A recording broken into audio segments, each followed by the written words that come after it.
Our Carmilla fans.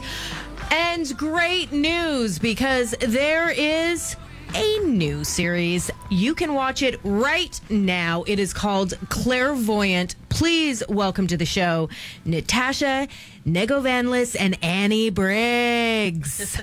Hi. Hi. We have had several requests to have you on the show, and before we get into the beautiful Clairvoyant and the fun magicness that happens there, let's talk a little bit about Carmilla, because it was huge. It became this amazing kind of juggernaut of a series.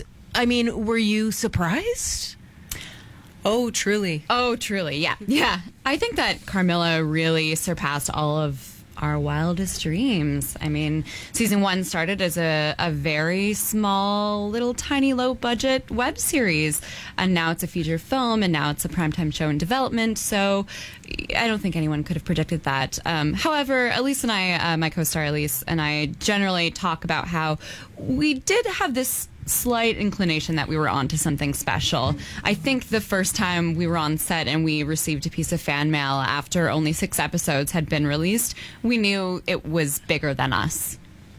I mean, that is really great. And I think one of the main topics of conversation on this show often is about Canadian projects and getting behind Canadian performers. And this is one that I know a lot of the people that have told me about the show and about how much they love it are also Americans. And it's nice to see something transcend and to be made here, and kind of that passion project, and then to really speak to people on both sides of the border. Yeah, I think that's the wonderful thing about digital, is that it is accessible. So when you release a show on YouTube, people can watch it internationally. And especially when you have content that are stories that you don't necessarily see on mainstream television, it's great that an international audience can see them in places where being queer is illegal, for example. You know, now they have these positive role models. And it's been such an honor to provide that kind of representation.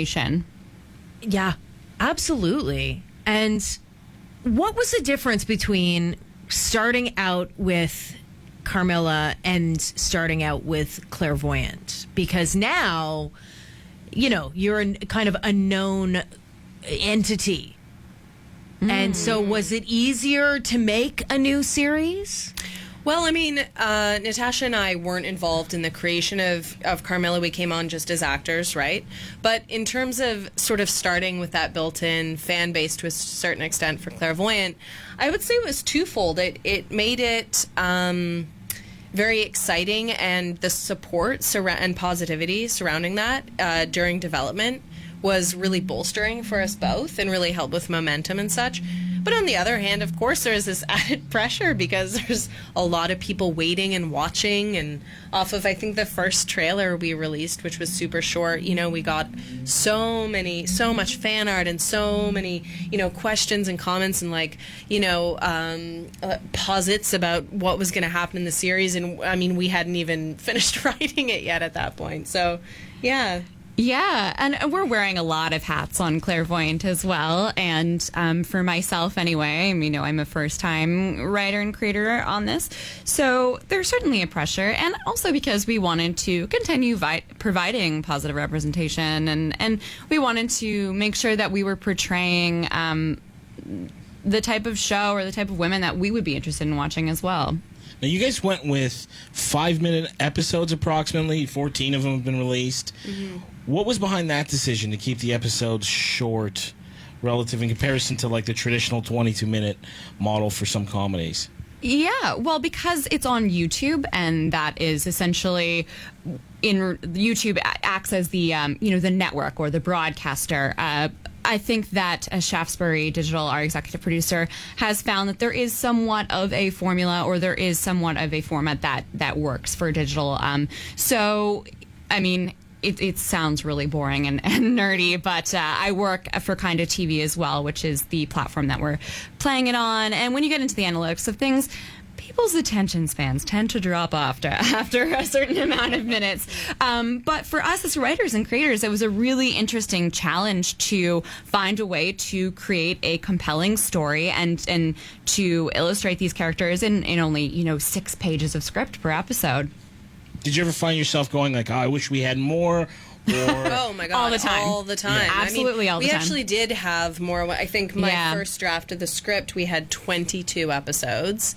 It was closer to 130 pages of script, and naturally we knew this would get cut down. That's just what happens. But yeah, storylines get streamlined, and I think often for the better. And sometimes some of the details have to get cut and fall away, and that can always be a super painful process as a creator who's also so invested and tied to the project in many ways. But that's par for the course with all of it. So.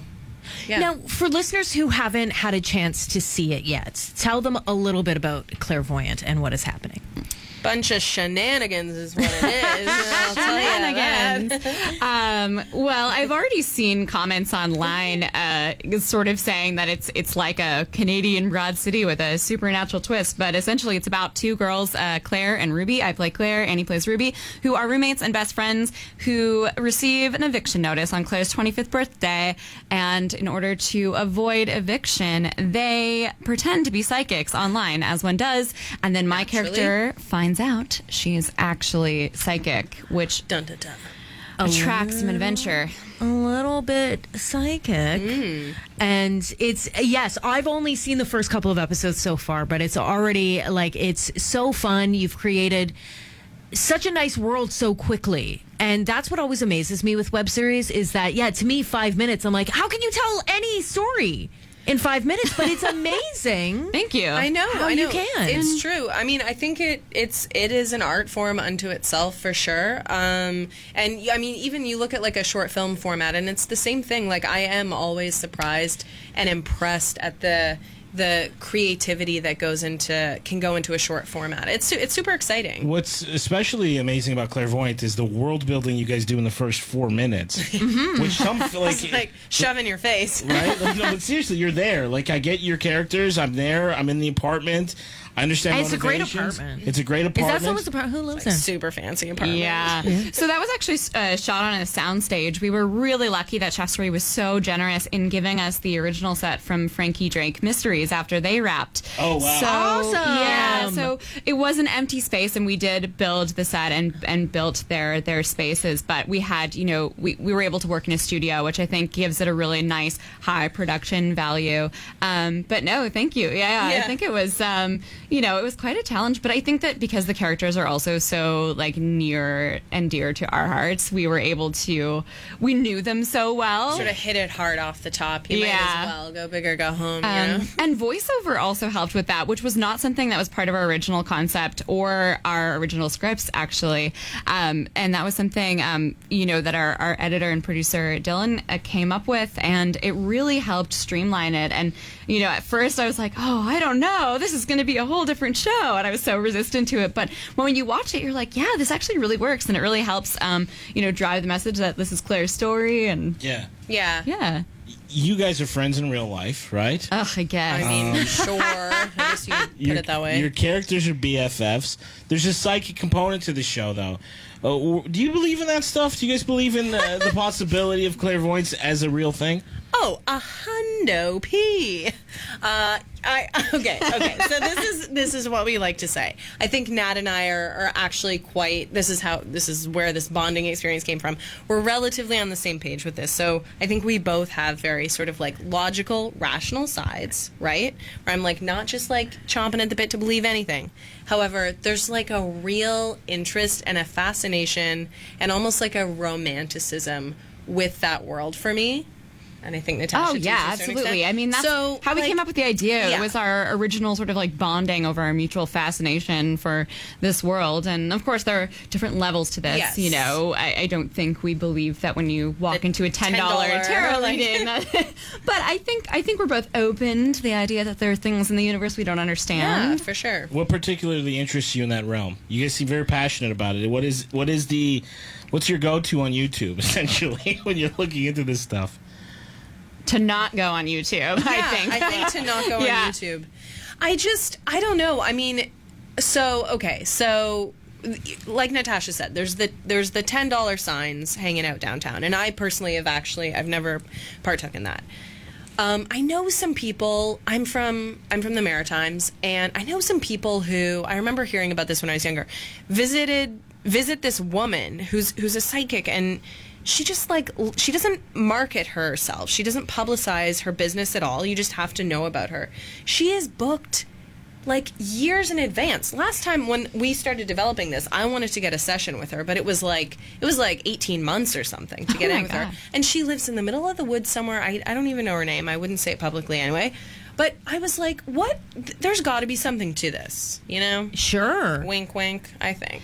Yeah. I think my fascination with the occult stemmed from always feeling a little bit weird or a little bit different. I think there's, and I think that's why genre also has such a strong LGBTQ audience, because it is sort of that idea of being the other. And it just started when I was a kid. I was always interested. Although we also grew up in the 90s when witches were très populaire.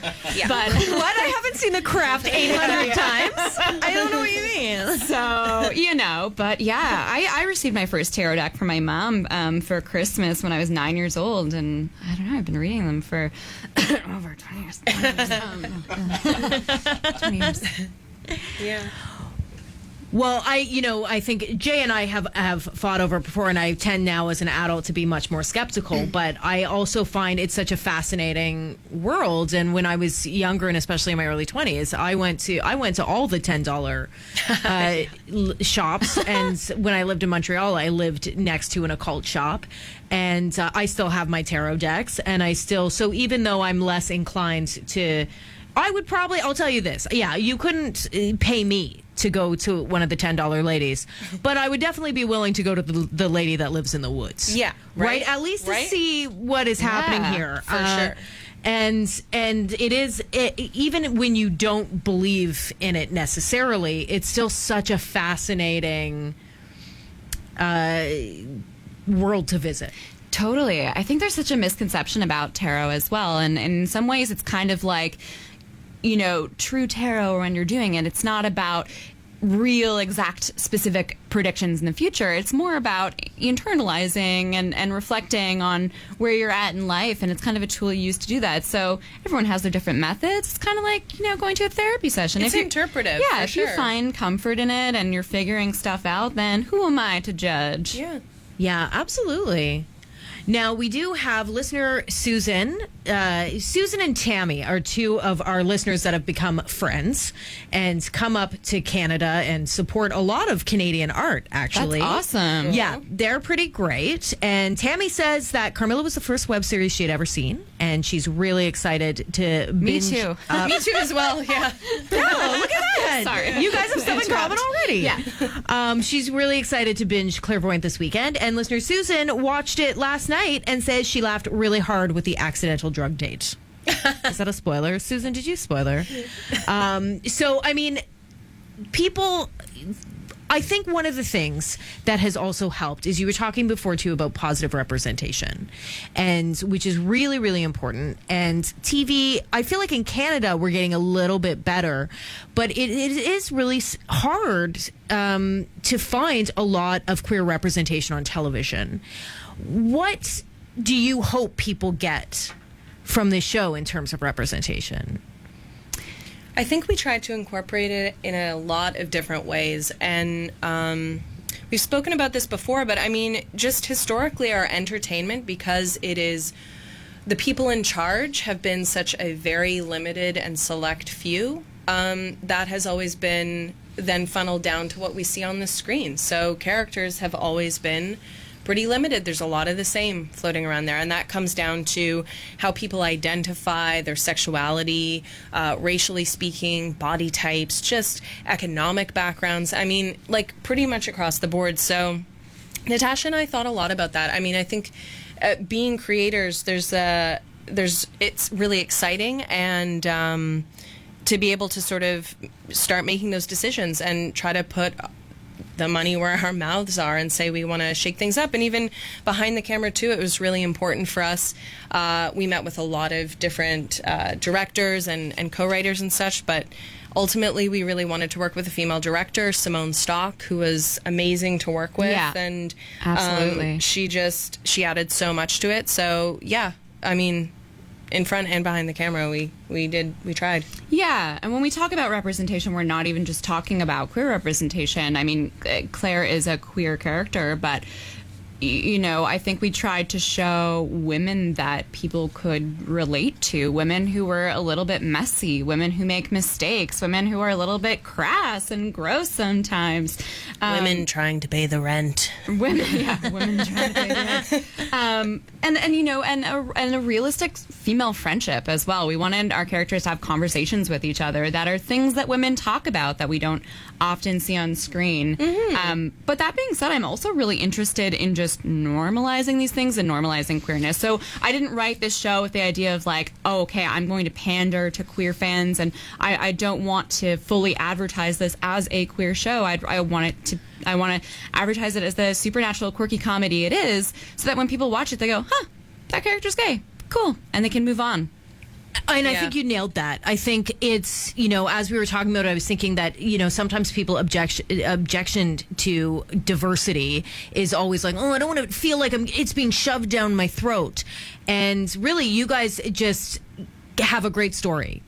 And it's so whatever happens to be in that story, it's great that it can, just show the world a little bit more like it is instead of what we normally see, because that is our world, right? It's not always thrown in your. That's the society we live in. It's integrated in all these different aspects. So.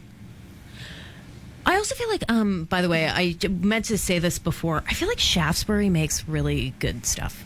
We feel that way too, right? Like, it's just every time they are attached to something, I'm always like, oh, I like this thing.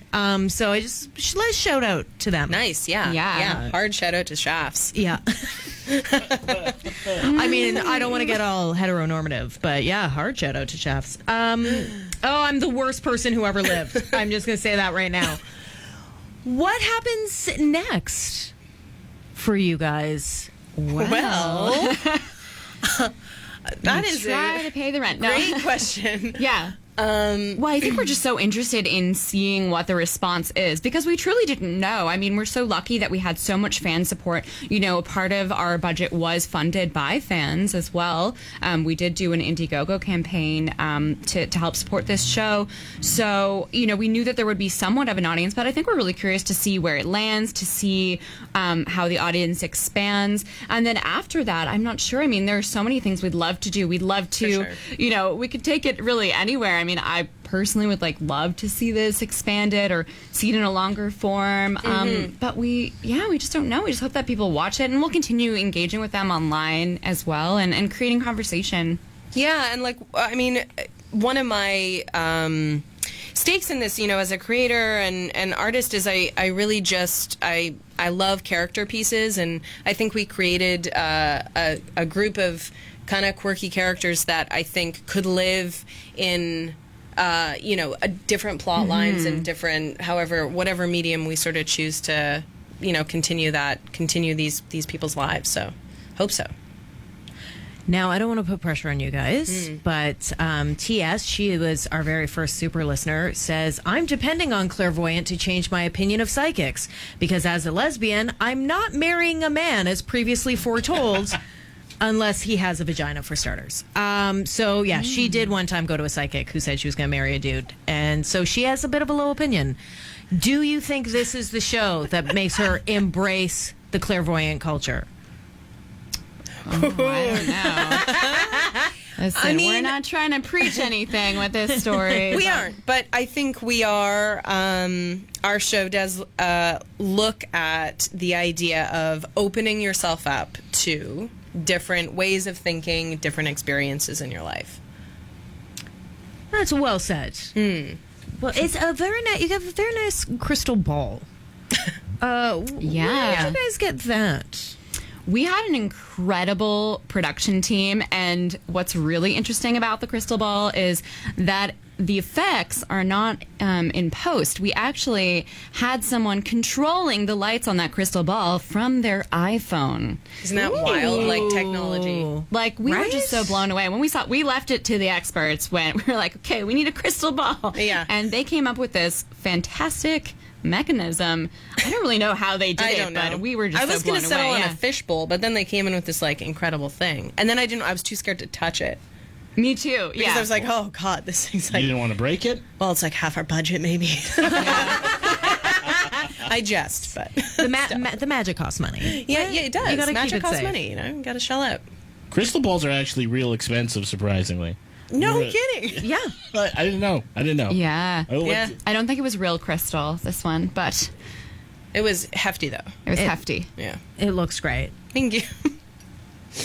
What, as creators, I mean, has this experience inspired you to keep working together? Has it inspired you with new projects individually as well? Do you want to keep making more of your own thing and move away from the kind of traditional act in other people's stuff format?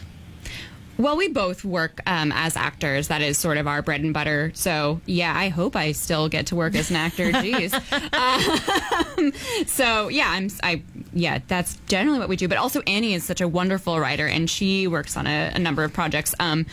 For me, this was the first sort of script that I've written, and I would love to continue working with Annie and continue working on these characters. Absolutely. Yeah, I mean, I love being an actor, but there's not always a lot of agency in that job. You're, whether you're working on something or not is often left up to other people, and how they see you is left up to other people, and the nature of the roles, et cetera, et cetera. So I think one of my joys with being a creator is that, case in point, I got to write the role that I wanted to play. And I certainly plan on continuing to do that for sure. It's a lot of fun. You both create, you act. It's amazing. Do you have any bucket list shows or movies or franchises, though, that you would, if you could hotshot yourself into, if you could be a part of anything? Oh, my God. What a question. Could wax on for a while on that one. Let's see. I mean, I'd hang out with the Brooklyn Nine-Nine crew for sure. Nice. Yeah, and absolutely. very exciting to see that they just, it's all good They've over been there. saved. I watch a lot of BBC shows, and if I could, in any capacity, get myself on screen with Stella Gibson, I'd probably give my left arm for that. Nice. Yeah, she's a cool cucumber, that one. Yeah. I support those choices. What about you, Natasha? I have like a stock list of roles that I'd love to play, or sort of like stock characters, but I don't know if the shows exist yet. I certainly wouldn't say no to playing a queen one day. Perhaps perhaps a witch, perhaps a mob wife would also be very cool. Yeah. I love playing villains personally. Yeah, Sure. It's a lot of fun. Yeah. A mob wife could be good for you. I'd like to play like a disgruntled, bored, 50s housewife. Oh, sure. Yeah. Yeah. That could be our next show. Maybe. That could be our next show. Ooh, Just a back in the past. couple of wives. Over on Twitter, listener Celis says, Clairevoyant not only has a good LGBT plus representation, but the cast, even if small, is very diverse. Kudos to Natasha, Annie, and their whole team. Great, thank you. And good news, guys, if you have not seen it yet, over there on Kinda TV's YouTube channel, you can watch Clairevoyant. Listen to this show and then watch it in an hour and a half. On your phone, on your Anywhere. tablet, Sure. All those devices. on all the screens. Yes. You can binge it all right now. The first 5 episodes. First 5. Please do. Yeah. And then eventually there'll be more episodes. There will. And then binge those. And then we'll just keep doing this cycle. Yeah. Great. Forever. Yeah. Sure. Thank you so much for joining us today. Thank you so much for having Thanks us. so much for having us. Yeah, it was fun. So nice to meet you both, Natasha Negovanlis and Annie Briggs. And I know our listeners are so happy to hear from you. Thank you so much. Thank you. Cheers. Jay Brody and I will be right back. You are